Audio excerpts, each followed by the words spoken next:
Everyone eats out every day, but people don't think about how food arrives on the plate. This is Grounded, and I'm Lauren Mitchell. Join me as we delve deep into the challenges, expertise, and experiences of professionals and innovators in the food service industry. Grounded is powered by the Buyer's Edge Produce Division. Our mission is to provide innovative solutions and excellent service to food service operators. Hey listeners, we're going to do something a little bit different today in the spirit of IFPA Food Service Conference that was out in Monterey last week. For those of you who aren't in the fresh produce industry and just in supply chain in general, this is an awesome time for customers and growers, suppliers, and management companies just to go out to the fields and visit with their clients and just be a part of all the great people in this industry. So I thought I would have Stephanie File, our Chief Procurement Officer of Fresh Alliance, on here to just recap what the experience has meant for her in past years and what it looked like this year. Stephanie, thanks so much for coming on. You're welcome. Thanks for having me. Last week, many people attended the IFPA, and really the IFPA is an expo that's designed to help innovate and grow people's business in the produce industry. As a produce team, our focus in these shows are really the grower. We have an office in the heart of Salinas, but sometimes it's difficult to really break away with all of the team and really get the team members together with clients, distributors, and growers at the same time. And that's one key thing from this event that really brings us all together. I think that's probably one of the things that our team would say is the most special part about that. They really don't get that chance to really hear all three perspectives at the same table. I think another in particular event that the IFPA always brings on is called the Roundtables. That's kind of a strategic planned event by the IFPA, and they utilize a questionnaire where they pair you with a company that they feel like you can learn from. We've done it every single year. We talk about new products, operations, clients' needs, and the future of our industry. I think that event is something that we always look forward to and we sign up for it every single year. I would highly suggest people look at that event and sign up for it. And I think in general, if you've been in the industry, you know what it takes to get a salad from the field to the fork. One of my favorite things is bringing new team members to this event. The miles and miles of produce field and the work that it takes to get fresh produce to every state is very underestimated in most minds. I never get tired of hearing the, wow, this was so educating and quite frankly, mind-blowing. I think that's probably one of my favorite takes on just having everybody out there in the field and just being able to see all parties that are involved in getting a fresh salad on the plate. That's probably procurement's favorite part. I know exactly what you're talking about. When we did the tours, we watched a carrot harvest with Bolt House. And then we also were out in the iceberg field with Taylor Farms. And they not only had their business development and sales team that we're used to speaking with behind the scenes, but also their ag and ops manager, the farmer, and the whole group right there in the field, cutting and showing and peeling back layers. And same takeaways, everyone just said, wow, I mean, I've seen it before, but I'm reminded now what it takes to bring food from the source to the plate. So I love that you brought that. It's more than people realize. And the more we can educate the teams that work on the day-to-day, the better we are to the client and the better we can be at getting their needs fulfilled with our growers and distributors, with everybody together. Yeah, it was excellent to have the distributors out there as well. We had a town hall actually for one of our clients we took. We just did it at the side of the show, and we invited any distributor that services them to come meet with them and shake their hand and talk about things in each market. So it kind of was able to dial it down that way. But just overall, a great time was had by all of our account managers that spent time between dinners or on the bus ride out to the fields and then walking the show floor and learning about new products. An awesome week in Monterey. So thanks, Steph, for your feedback and for jumping on and giving us the updates from a procurement side of things. You're welcome. All right. I'm very excited to introduce today's guest. She's crossed over from the data and tech space into fresh produce and food waste. She has a unique ability to mobilize and lead multiple cross-functional teams.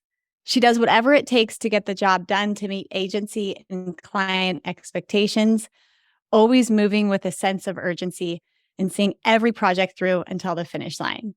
Guys, her company has just been nominated as the top 10 from Fast Company for the most innovative company in social good. Not only that, but part of Inc.'s 2023 top places to work.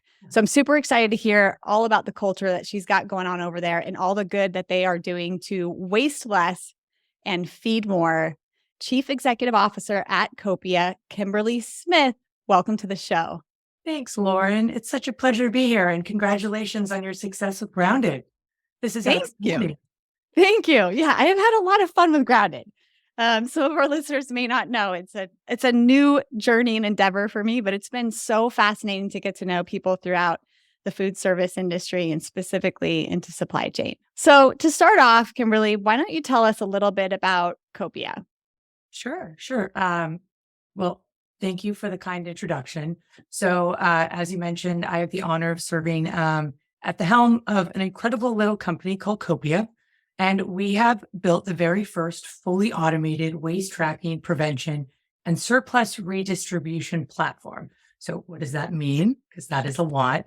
Basically, Copia makes it as easy as possible for businesses to track their food waste and donate any surplus food that they may have anywhere in the United States, Puerto Rico, Canada as well. And we specialize in not only prepared food, but think single SKU items at large scale. So there's really no task that we can't take on. We have a 99.9% match rate to ensure that any business that is willing to donate their surplus finds the right home for that food to go to. Fascinating. So already right there, I have a couple questions. We work with concepts that have a national presence. So they are in multiple states. Yep. What is your coverage specifically in the US? Do you have, if I've got, restaurants in Washington, restaurants in New Jersey, but also Florida covered there? Yep. So that's perfect example of our core customer set. So businesses that have multiple units that need to be able to manage a program, create efficiencies and consistencies with the operations, access the data at scale, whether that hierarchically be from a corporate level down to the individual level. We are operating across the United States. So we're currently in 42 states. However, there are no logistical or operational barriers to allow us to enter into the other states because we have such a robust demand signaling from our nonprofit partners. So they're the ones that help us know when and where they need food. And so we're the matching algorithm that makes it happen. Oh, yeah. So you do the matching algorithm. That's right. Let's go down to ground level. If I'm, I don't know, Bridget's Cafe, let's say, Right. and I'm situated in the state of California, specifically Los Angeles, and I want to get this set up for, I've got 10 cafes in Los Angeles. Yep. What does that process look like specifically for my line cooks and staff members that are there, let's say up till 9 p.m., 10 p.m., closing down. And just then they realize that they've got excess food. Talk me through kind of that experience. Sure. So the majority of our R&D has been dedicated to ensuring that we make it as easy as possible for these businesses. So these 10 restaurants have a number of competing priorities. They've got labor shortages. They have rising costs of food. There's a number of things. So if they're going to take the time to make a donation, it's typically a very complex situation or process to be able to accommodate. So what we've done is simplified it so that it's literally 3 steps for the staff to be able to identify the food that they want to donate and then tell us what time works best for them. So if they're closing up shop at 10 o'clock at night, or they're about to head into their lunch rush, it may not make sense to have someone come pick up their donation at that moment in time. So they can schedule the donation at a time window that's best for their operations. So it could be the next morning, or it could be at 2 or 3, in the afternoon after the lunch rush dies down. So again, it's super, super easy, not time consuming at all, consistent with the operations. We work with the teams to understand how to make it even easier for them. And then within a time that works as well. Yeah, for our listeners, how I met Kimberly, she came on to a sales call just to introduce what she does, but along with one of her partner donors. And this customer just sounded so pleased with the ease of the experience. And one of the things that they had mentioned being frustrated by is if, you're paying staff members potentially overtime to wait for someone to come and pick it up, there's a loss, in multiple ways there. And sometimes they don't show.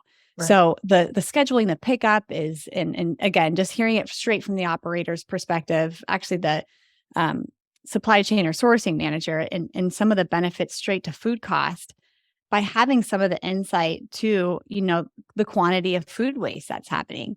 So I guess that kind of leads me to the next question. Talk to us about the data piece. So beyond just the benefit of local organizations in the area, and by the way, I know that they can also ask and suggest whether, if they've got one in mind, a preference, and you guys will match them up. But outside of that, talk to us just kind of about the analytics and how that can support someone who is in that purchasing or category role managing food cost. Sure. So I guess what we could probably do is take a step back and kind of ground us on what are the benefits for businesses. So we just talked about operational ease, but why a business will go into donor or proceed with a donation program is because of a number of reasons. One, there is a social and environmental impact, positive social and environmental impact that they make by donating their perfectly edible surplus food.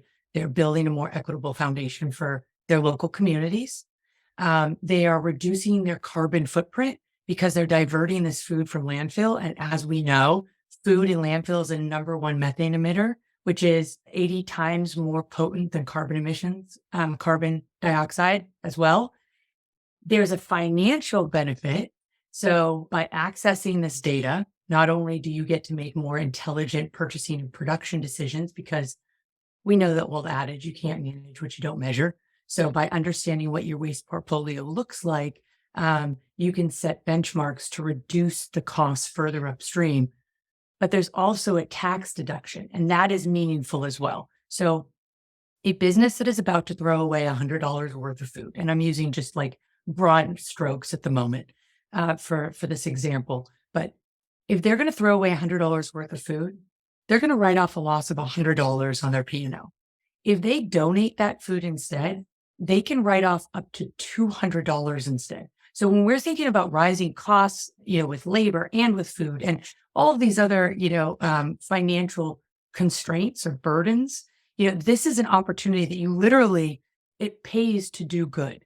So that's another benefit. And then like the example you used of your 10 locations in California, if you are a business owner in states like California, Washington, New York, and it's a growing trend, you're going to be responsible to show compliance to various legislation that is enacted already. So for example, in California, there's SB 1383 that is requiring businesses, it's an organic waste law, to not only compost their waste, but prove that they are actually donating their edible surplus. And so at the end of the day, they need to make it as easy as possible to show this compliance. This is where Copia comes in. And to kind of tie this back into what you're talking about with data, all of this is accessible to these businesses. So they get to take advantage of understanding what their impact is to celebrate with their employees and with their customers. They get to take that meaningful tax deduction so their accounting team has the ability to see what their deduction is instead of, trying to aggregate a shoebox of receipts or dozens of emails to figure it out. They get to hand over receipts and reporting to local municipalities when they come knocking on their door. So the data is really critical in a number of facets for their business, all from just donating their food. Who knew? It's incredible. It's incredible. And you're just such a great representation of technology, and its further benefits into the food service space. So what you've covered there are both carrots and sticks, right? So Yeah. Carrots being positive and social impact, reduction of their carbon footprint, financial benefit, tax deduction, insight to food waste, and then being able to adjust PARs accordingly. But then also just legislation is going to be driving this as well. So it's fantastic. Talk to me a little bit about how you lean into the trends of your customer base and how that might drive decisions of change. I mean, just being at the helm, you have to constantly respond to how it's being received. And I'm sure the questions that come in or things like that. So what can you cover on that? I think we can step back and look at, when Copia was what started, we were addressing food insecurity because we saw it on a local level. And this was back in 2015. And it was a tall order for us to get adoption because the awareness really wasn't there on a macro level. And then COVID hit. And as I'm sure, Lauren, you remember, on every medium, we saw the tragedy of pounds of onions being tilled back into a farm. We saw semi trucks full of like perfectly edible food going to produce, going, into spoilage. Same with it was happening at the restaurant level as well.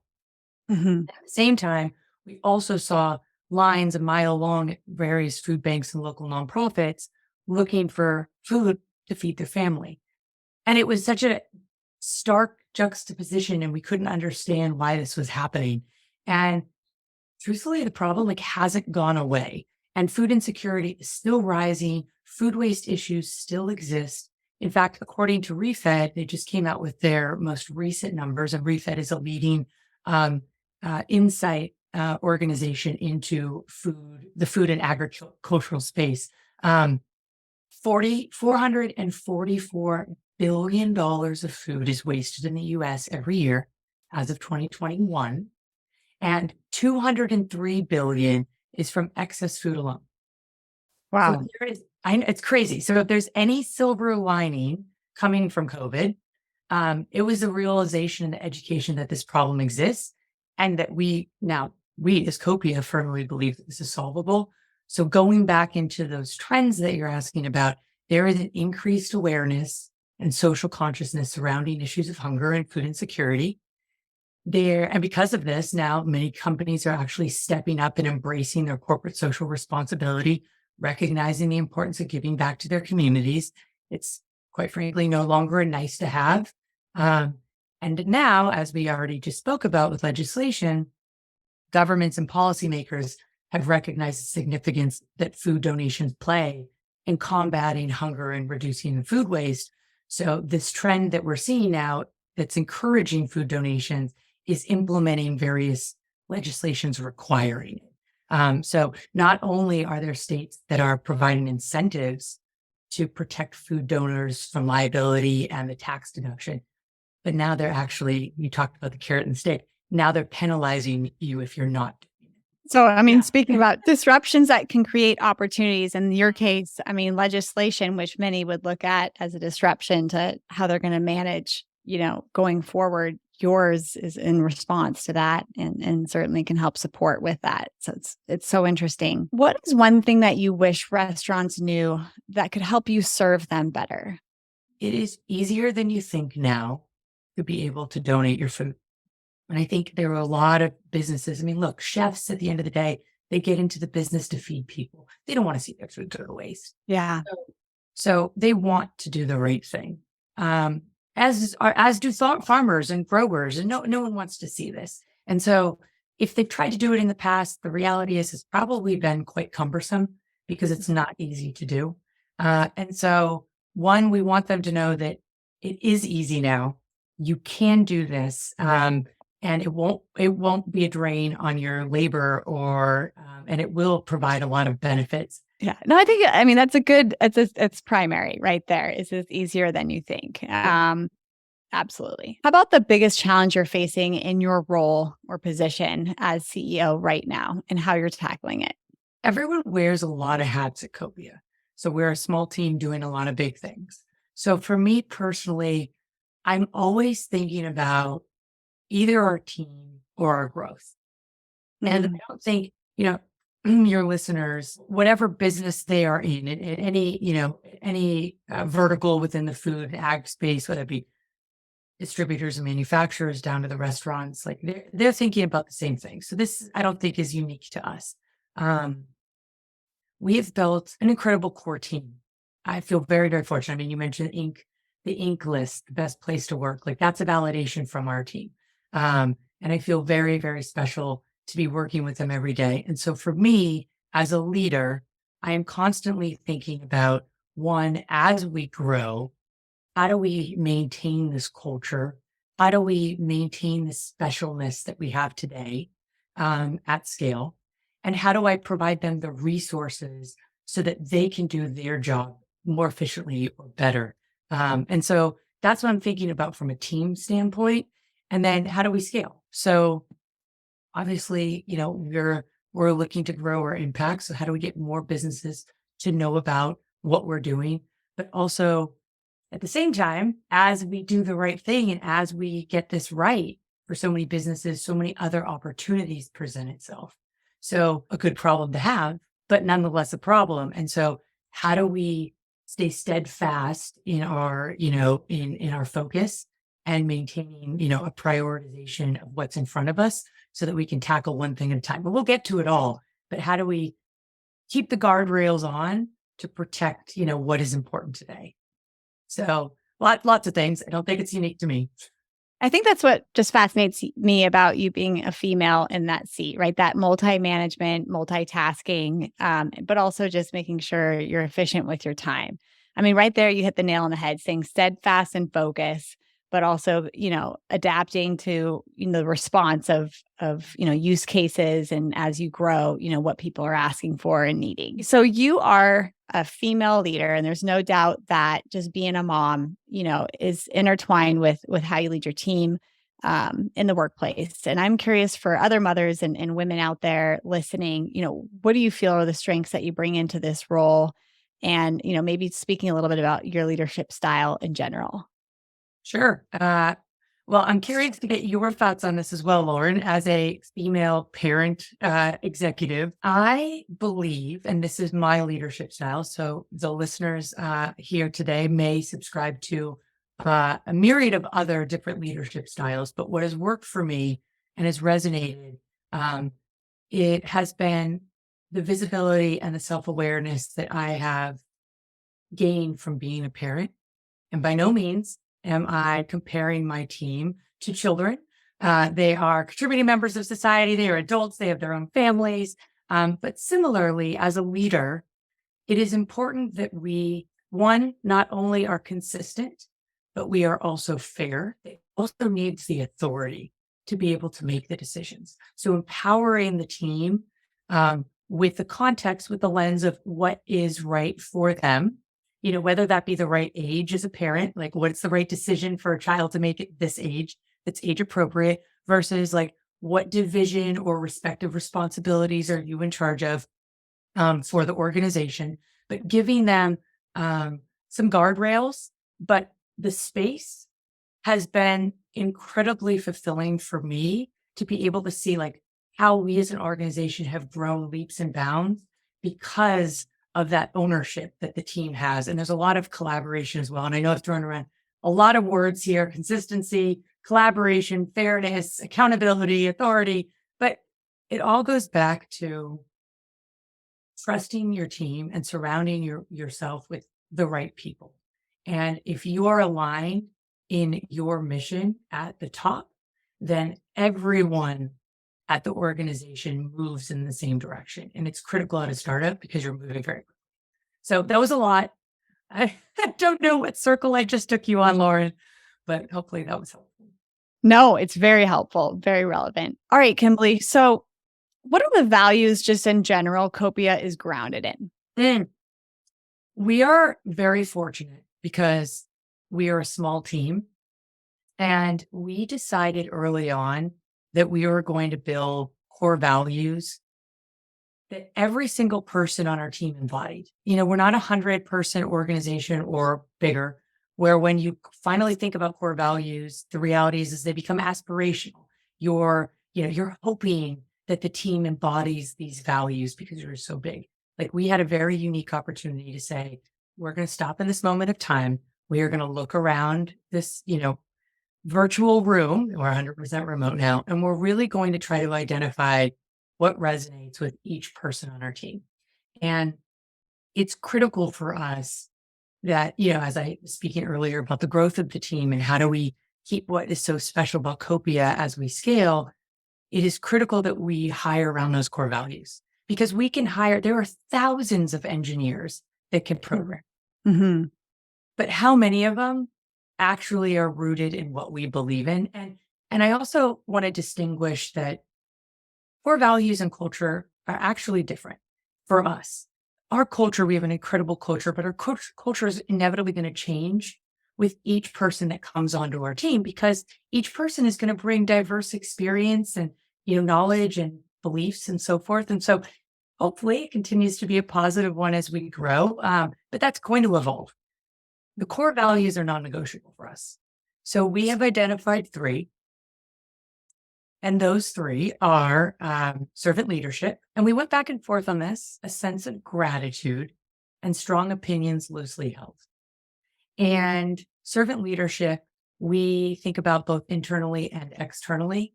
We are here. Our mission as an organization is to eliminate food insecurity. How do we help the communities in need? How do we help the businesses make it easy for them? How do we help the nonprofits and all the incredible work that they're doing to take that burden off their plates? How do we help our environment? But also internally, collaboration is really, really important to us. And so there's no problem that doesn't impact every single person. And when we think, when we get to big companies, it's my problem, not my problem. Everything is our problem because we are aligned as a company and moving in the same direction. And so how do we stop and think about how everyone's problems play into the macro, goal of the company? And so we've got an incredible team that's willing to stop and help at any point in time. Sense of gratitude. It's funny. I am technically by age a geriatric millennial. I cringe at that because I don't, from a mindset standpoint, fit the millennial stereotypes, I guess. I grew up in a very different household. So when I first came to Copia, I thought it was very woo-woo, very California to be having a gratitude session at every single team meeting. And I tell you what, Lauren, it has been one of the most fulfilling parts of this company is working with these incredible human beings that take a moment at the end of every team meeting to express gratitude for someone or something. Because no matter how hard life is, there's always something we can be grateful for.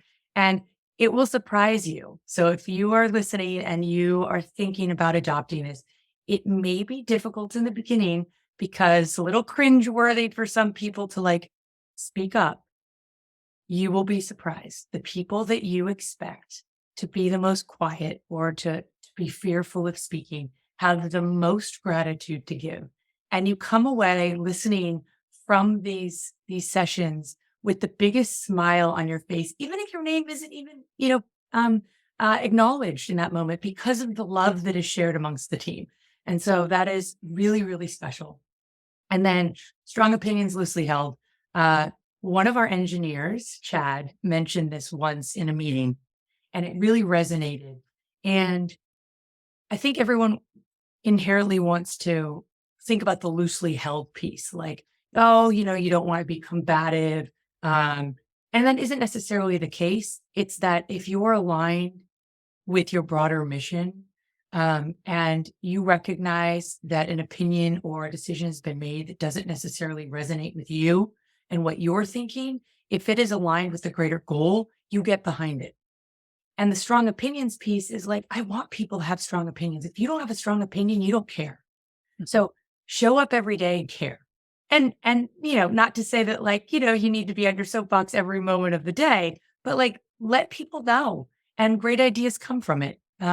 So I'm really, really proud of the core values. And I know that I took probably way too long to answer this, but it's something that we ground ourselves in and I feel is very, very important to the success of our organization.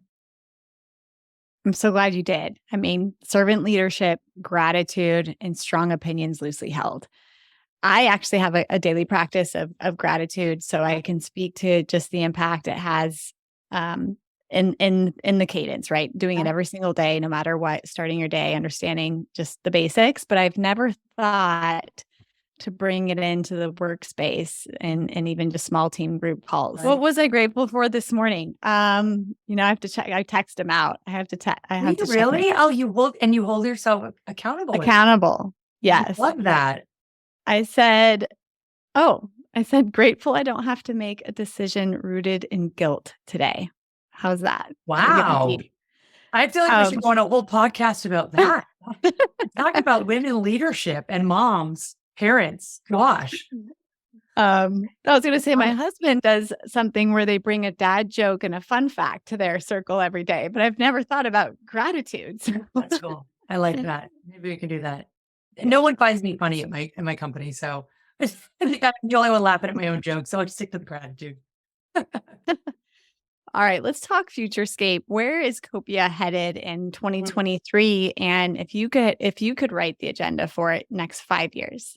Wow. Okay. So for 2023, I cannot share specifics, which kills me because I love celebrating all of the excitement that's going on in Copia. But we are building something that will remove every barrier that makes it difficult or makes it a harder decision to implement a donation program. So we finally found the final pieces to be able to open the door for any business of any size to participate. So super excited about that. Maybe I can come back on it. Going back to what I mentioned earlier about the opportunities, and staying focused.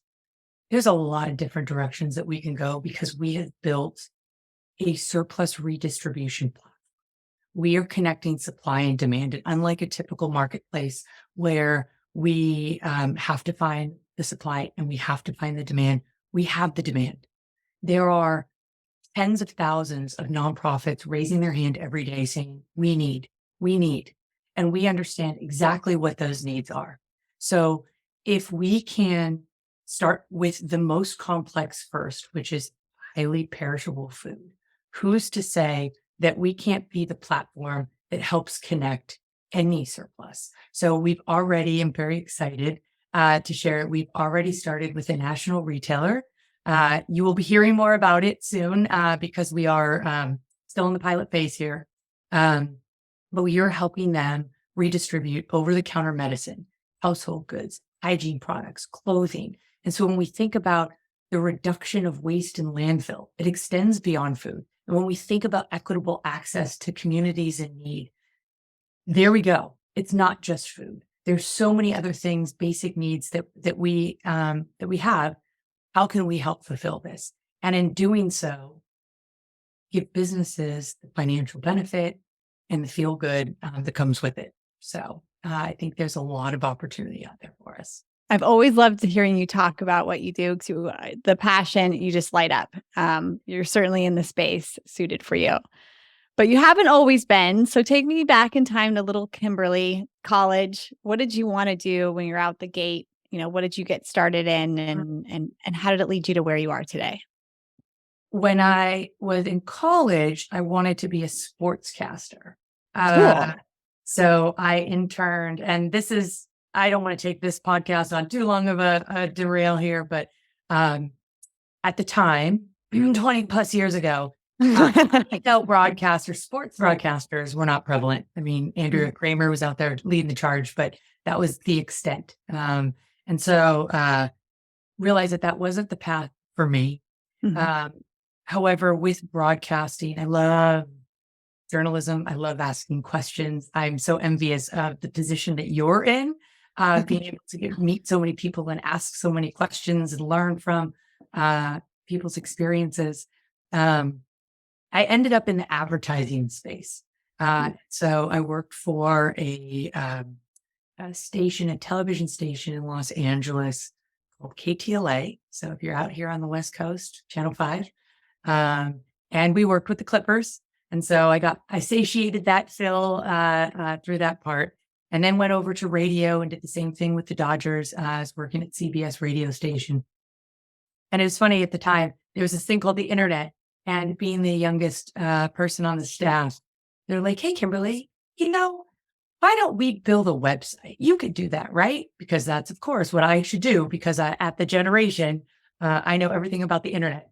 So I sought out to build KTLA's homegrown website, and clearly does not exist today because we have advanced far past what Kimberly helped start back then.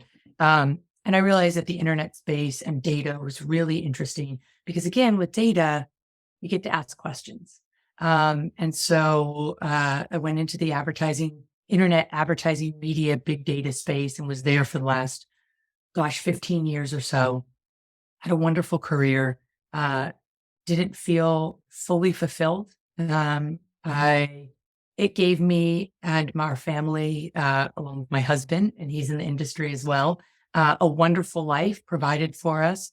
But there was something that was still gnawing at me. And, I think every person certainly accelerated when you become a parent, but happens to all of us. You have a moment of, what am I doing to give back to the next generation? Like, what's the meaning? How am I contributing to the world's betterment? I always feel like people say, I want to change the world. And I think we don't need to change the world. We can just improve the world. And so during this moment of reflection, I gave birth to our little boy, our second child. And it was just that time and place, right? And so I realized, okay, I'm going to take the leap.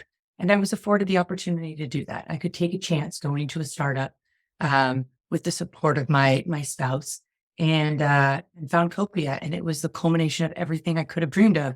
And so I started off as the chief growth officer, and helped the business kind of understand how we could leverage technology, because we're really going to scale our impact. How do we do that? And the team was already thinking about that. So that's not something that I introduced, but kind of, really pushing that to the forefront of our priorities, and looking at the data and the value that the data provides to every stakeholder. And then I had the great fortune of stepping into the CEO role about a year and a half ago. It's been truly like the honor and privilege of a lifetime. And I'm speaking to you, you live in Laguna Beach, California, which is such a small world, because that is where I was born and raised. And you mentioned Lucky girl. KTLA. Yeah. Such a lucky girl. You mentioned KTLA. I would watch KTLA morning news every morning, and Jennifer York specifically in Skycam 5, who would fly over the traffic.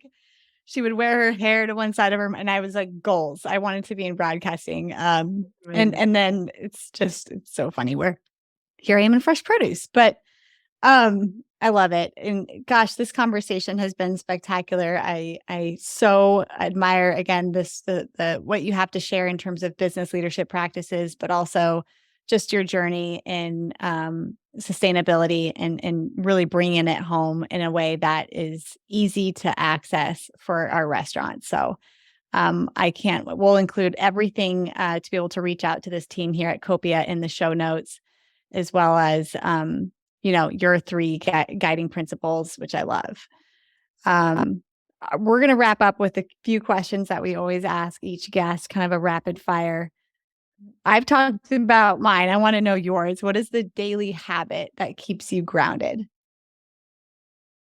Well, same thing. I mean, a sense of gratitude. So I too, I don't take it to the extent that I write it out. So I commend you on that. So taking a moment, also, this is not a practice that I recommend for anyone. Like, I'm not your healthy CEO that comes in and says, I wake up at 4 a.m. and I work out and I meditate for an hour. Goals. I fortunately have an iPhone that allows me to walk into a shower every morning and start looking at my emails.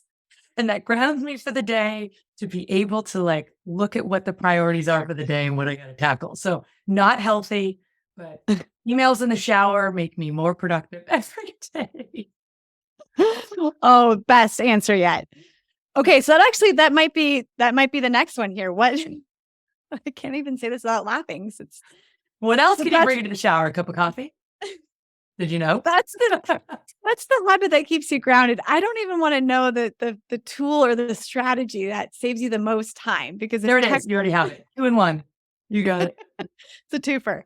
Okay. How about this one? To female leaders, what is your best secret that you're willing to share? for female leaders, do something that brings you joy to kind of expound upon that. Like finding something that brings you joy doesn't help you sleep every single night soundly. It doesn't alleviate challenges, but it makes what you're doing more meaningful.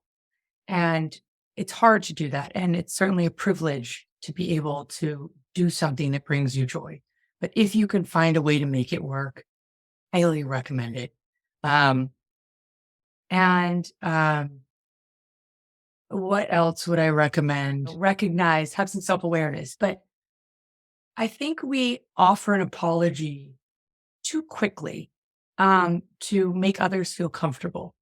And by doing so, we lessen ourselves and our opinions and our, value, because the association is that we're in the wrong. And we do that instinctually to make others feel comfortable. And so if you can take a beat before you say that, and if it's warranted, do it sincerely, but also like recognize that you're not necessarily wrong for having an opinion or for, making a decision that isn't necessarily, status quo or popular belief. Stand firm in what you believe in. I want to thank you for having the courage to share that. You're just such a rock star. Back at you, girl. I'm so honored to be on this, Lauren. Thank you for this opportunity.